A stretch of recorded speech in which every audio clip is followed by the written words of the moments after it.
But the Bo Nix Broncos story officially begins today. He'll walk through the doors, day number 1 of training camp for the rookies as they're reporting.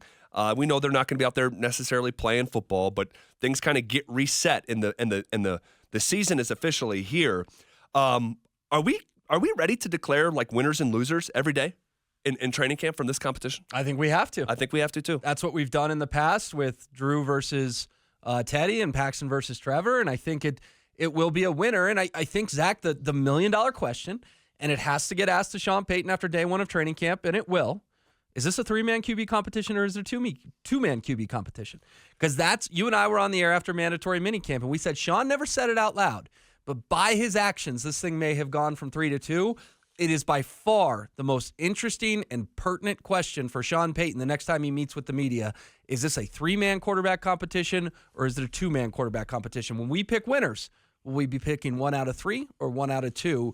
The obvious answer here is Zach Wilson involved or is he not? Yeah, well, I haven't changed on this at all. If you go into training camp and it is a triple threat match, that is unhealthy for the football team. I'm sorry. It just is. You could argue that you shouldn't be having a full-blown competition in the first place. You can make that argument. Maybe it's a losing argument. But if you have a 3-way,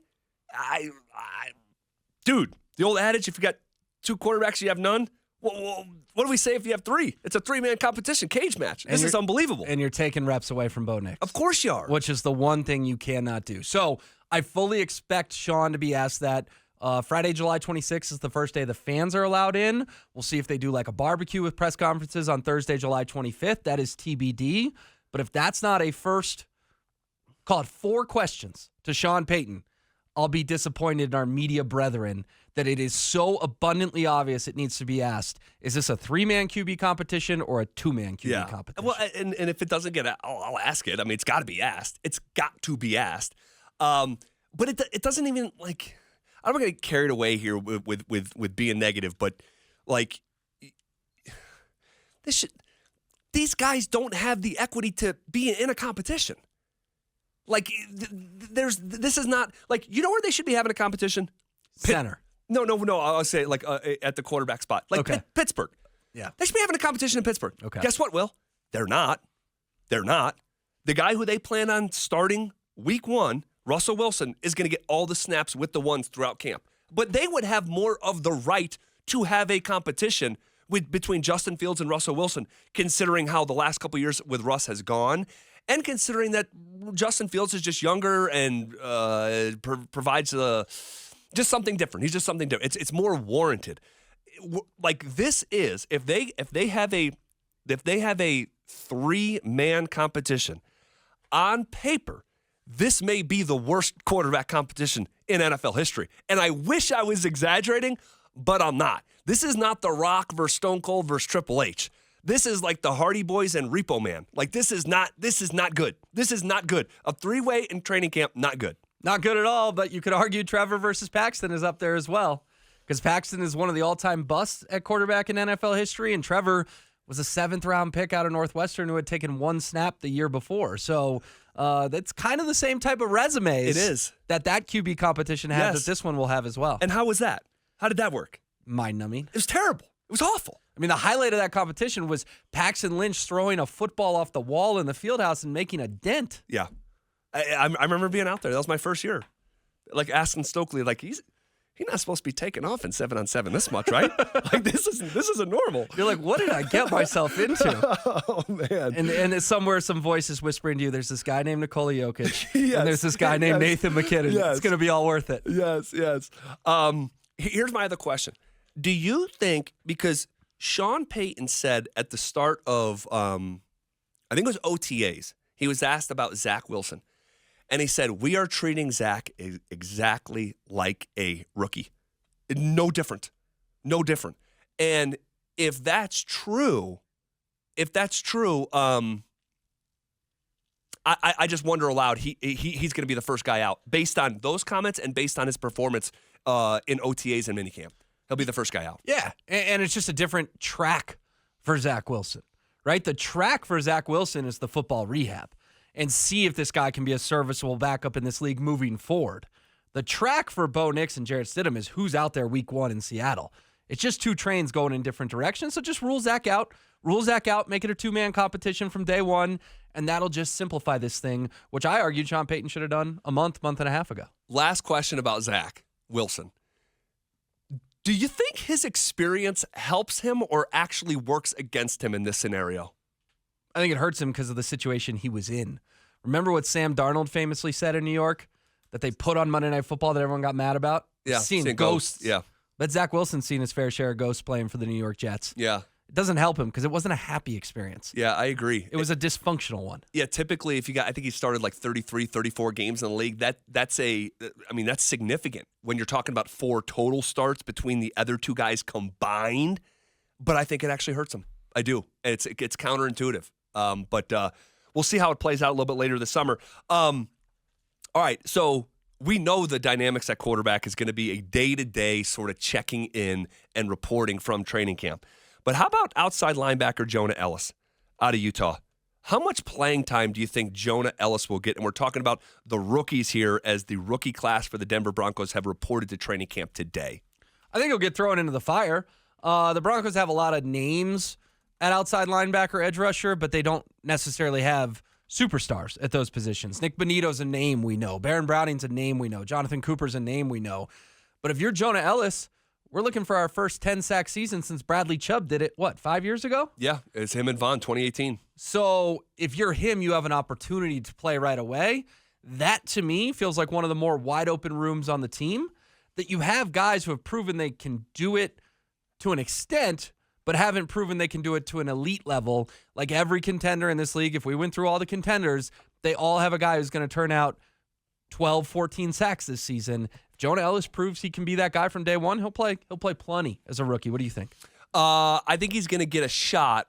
Initially, I think he'll be more of a rotation guy, and his playing time will increase due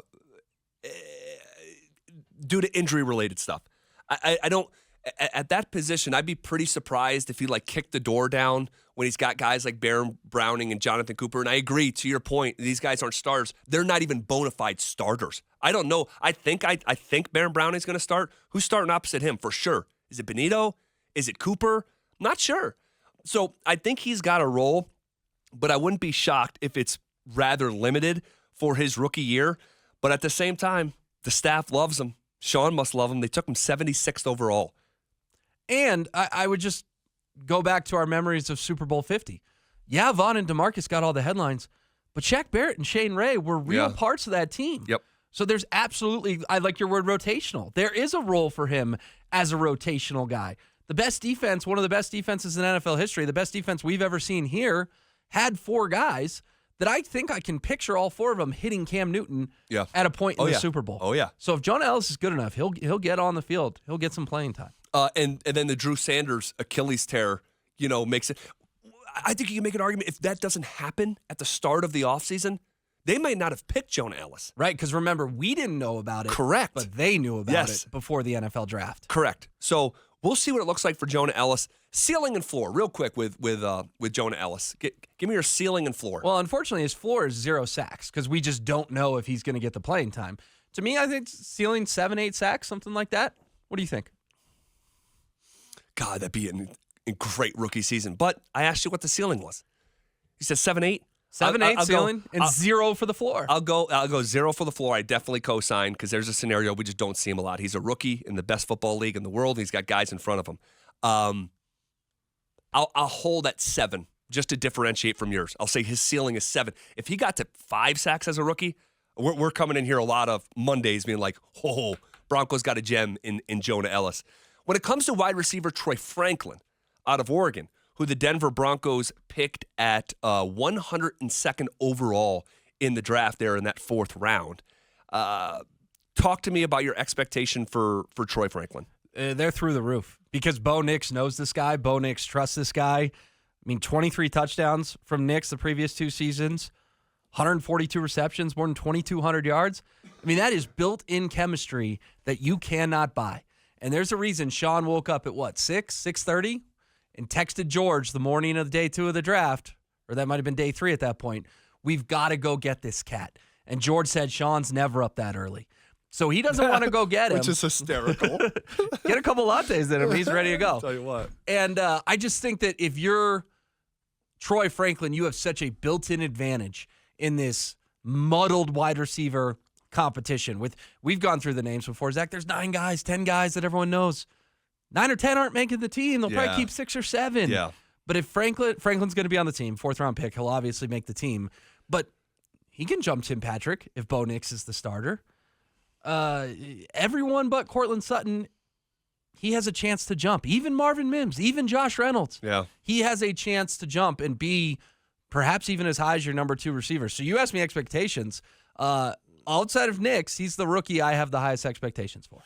Whew. Love the built-in chemistry from college. You gave the numbers. I'll just repeat them. 23 touchdown passes from the Broncos rookie wide receiver, from the Broncos rookie quarterback in school. I would venture to say, without doing the research, that is the most on-field college chemistry that has carried over to the same team, or to the Broncos specifically, in their team's history. I remember Drew Lock and Noah Fant connected on... Alberto. Or excuse me, Fant was at Iowa. Oh, I'm sorry. Alberto was at yes, Mizzou with yes, Drew. yes. Yeah. And I think it was like... Like 12 or 13. I watched that team. Yeah. But that was significant. 23 touchdowns. That is unique. That is unique. When it comes to ceiling and floor, and we're talking about these rookies because the Broncos rookie class reported to training camp today, and we're just going through the class, what our expectation is. When it comes to ceiling and floor, I'll go first on this one. I'll say ceiling or floor. We don't really see Troy Franklin. He's a rookie. He's a rookie. I'll just leave it at that. He's a rookie. So I'll say. Didn't we just learn that lesson with Marvin Mims, though?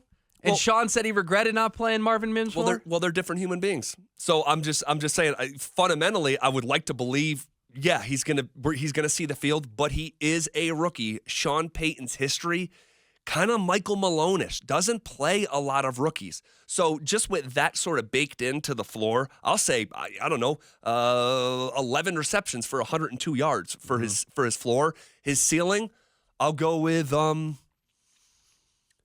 40 catches for 490 yards and 3 touchdowns for his ceiling as a rookie. Well, his floor is something I'd like to see him do in a week. So me too. That's a disappointing floor. We're talking about floor, right? What's the worst it could be? I don't think your ceiling's high enough, my friend. I don't. Like I said, I just told you 5 minutes ago, he could be the number 2 receiver on this team. So what's your ceiling for Troy Franklin? 60 catches, 700 yards, and 6 touchdowns. I mean, Puka Nacua did it as a 5th rounder last year with the Los Angeles Rams. You know who did almost that in Denver? What with those stats that you just gave me? That's very Suttonish.